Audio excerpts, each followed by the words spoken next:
Nah, ya. Monggo. Sugeng Sugeng Injang Mas Ses. Sugeng Sonten. Sugeng Sonten Mas Ses. Sore ini udah tak siapin dawet ayu loh Mas. Iya. Requestnya. Teman-teman sekalian ya, Mas Cesaryo itu waktunya susah kalau saya dapetin gitu ya, walaupun deket banget, cuma 300 meter dari sini. Beliau yang banyak memberikan pelajaran buat saya, karena saya sering memperhatikan kiprahnya beliau. Jadi beliau itu penggiat profesi gitu ya, di dunia ekonomi kreatif luar biasa. Mas, ada hubungannya nggak sih Mas, sketsa karo dunia ekonomi kreatif? Ya jelas lah ya, apalagi ini kan karya teman-teman yang relate dengan dunia desain ya. Mas Gigi arsitek yang akhirnya berprofesi sebagai desainer grafis. Ya. Yang lainnya kan desainer interior ya. Dan sketsa itu kan bukan satu proses ya dalam mendesain ya. Ya tentunya ya karena desain itu adalah subsektor dari ekonomi kreatif. Wah, ya berarti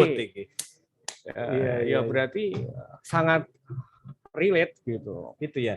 Kalau menurut Mas Has di ekonomi kreatif ya Mas, pirang bidang itu, apakah semuanya kemudian sketsa itu menjadi penting Mas? Ya. Semua profesi yang ada di desain itu. Ya sketsa kalau menurut saya sih bentuknya macam-macam ya. Sketsa itu kan gambaran ya. Jadi gambaran itu juga bisa dilakukan secara verbal kan, tidak harus secara visual. Oke, ya. Jadi sebuah definisi sketsa itu tidak harus goresan tangan yang berupa gambar 2 dimensi. Iya, gitu konteksnya tergantung konteksnya. Oke. Mas, melihat pameran kita berlima ini, Mas. Berempat atau berlima? Jadi lupa saya. Berlima ya, benar ya? Lupa saya. Jadi Mas Arif, Mas Joko, Mas Gigi. Oh, karena satu, Mas Rio nggak hadir. Mas. Iya. Jadi ada satu lagi Mas Rio tuh lagi di Jogja. Semoga lihat hari ini ya. Ini sahabat baru saya di Jogja. Mungkin karena kesibukannya nggak bisa hadir. Mas, apa yang harus kita lakukan, Mas, untuk pameran-pameran seperti ini, Mas? Sebenarnya pameran kayak gini juga sangat bermanfaat ya untuk menginspirasi atau memberikan edukasi tentang proses ya, terutama pada teman-teman yang ingin tahu lah tentang dunia desain atau seni rupa gitu loh, bahwa seberapa jauh sketsa itu berperan ya dalam satu proses desain kayak gitu, atau sketsa berdiri sendiri sebagai satu karya kayak gitu. Itu kan bisa aja kayak gitu. Ya. Teman-teman saya lupa tadi nyampein ya. Jadi Mas Has itu bukan bagian dari perupa yang sedang berpameran, tapi berikutnya saya akan minta Mas Has untuk bisa berpameran juga di Sama Lokal Kreatif gitu ya, dengan karya apapun gitu ya. Kita menarik banget. Aku senang banget Mas Has datang di sini Mas Has. Tadi sempat bisi-bisi Mas di bawah. Ketika Mas Has duluan naik, teman-teman belum datang gitu ya, ada satu kalimat yang mengatakan itu menarik dan menggelitik buat saya. Mas Joko, Mas Arif, Mas Gigi. Jadi tadi ada pernyataan menarik itu dari Mas Has gitu ya. Menarik banget. Di nek iki pamerane ora ono jenenge. Kalau pameran ini nggak ada namanya, mungkin orang akan tahu, mungkin dikiranya ini pameran tunggal. Gimana Mas? Tolong dianu Mas. Ini menarik ini Mas. Ya, sebenarnya begini loh. Kita memahami ya bahwa kita sama-sama orang seni rupa lah, meskipun dalam konteksnya desain ya. Bahwa background-nya juga teman-teman adalah desainer dan desainer interior dan arsitek ya.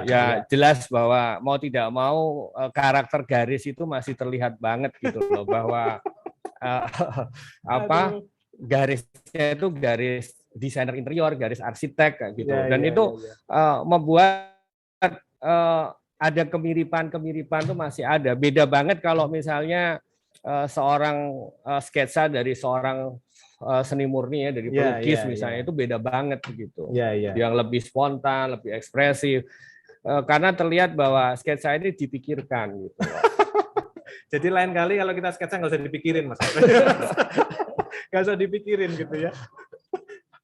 Mas, apakah kita harus berganti gaya atau gimana Mas? Saya pikir tidak lah ya, karena ya ini kan satu bentuk ekspresi ya, dan latar belakang kan sudah terbentuk ya, yang nggak perlu diingkari begitu loh, dijalanin aja. Ya, ya. Mas Has, terima kasih obrolan ringan hari ini, Mas Has. Tapi saya pengen 3 pertanyaan lagi yang pamungkas, Mas. Pertama, sama dengan pertanyaan ke teman-teman tadi. Pesan buat anak-anak kita, Mas.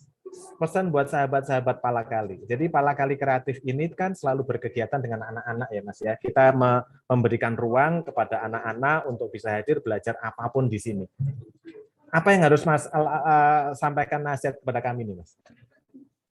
Menurut saya ya anak-anak dikasih ruang aja ya, terserah dia mau buat apa, nanti biarkan mereka menemukan passionnya di mana gitu. Jangan dihambat, pokoknya biarkan sebebas-bebasnya mereka akhirnya mendapatkan apa yang mereka inginkan. Ya.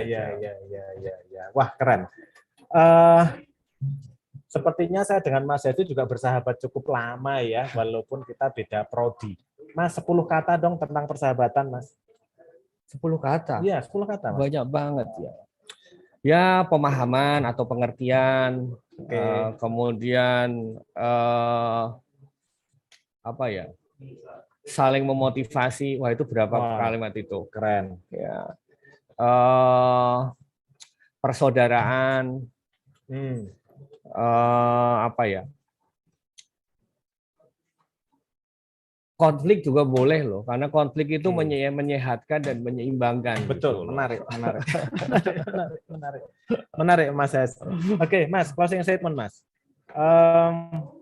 Apa yang harus kita lakukan, Mas, di masa pandemi yang hibrid seperti ini, buat teman-teman sahabat Palakali yang masih muda maupun kita yang sudah tidak muda lagi, Mas. Di dunia kreatif ya, iya. Dunia kreatif. Kalau saya sih merasa muda terus. Oh gitu ya.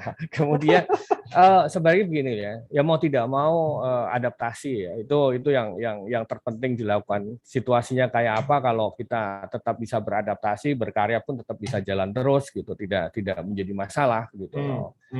Ya karena pada dasarnya manusia itu punya resiliensi ya, punya daya tahan untuk beradaptasi. Makanya kita sudah adaptasi, puluhan ribu tahun tetap ada gitu. Ya. Jadi kuncinya mensyukuri dan kita harus adaptasi ya, Mas. Betul. Ya. Tetap semangat gitu ya, Mas. Iya. Ya. Matur nuwun Mas atas kehadirannya. Sami-sami. Dawet Ayu udah di bawah, Mas. Iya, dengan senang hati. Matur nuwun Mas.